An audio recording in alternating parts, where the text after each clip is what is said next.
Прикинь, сейчас я на своем бежике. Чирик, пиздец, хуяк уехал.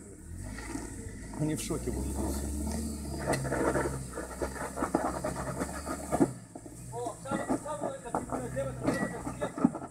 ימינה.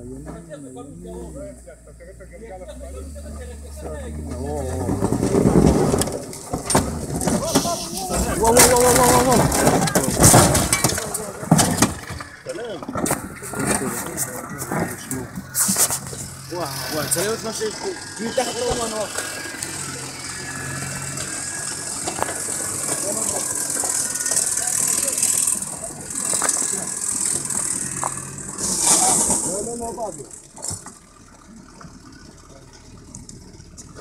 בסדר?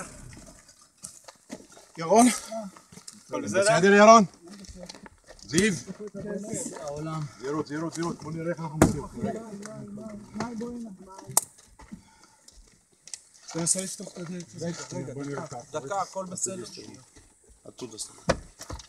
בוא נאבטח את האוטו שלו ידלדל. נפתח את הדלת האחורית. לא נפתח, צריך איזה מוט, איזה ברזל או משהו. קח את זה. זה ננעל כאילו. לא, צריך רק קודם כל אתם. למה לא יופקים את הדלת? לא, שנייה, תקשיב, תחזיק, תן לי רגע לרדת לאוטו להביא איזה משהו לפתוח. כן, בוא תקשיב מאחורה. הכל בסדר, ענת. תקשיבו, תחזיקו רק שאוטו. הכלבה.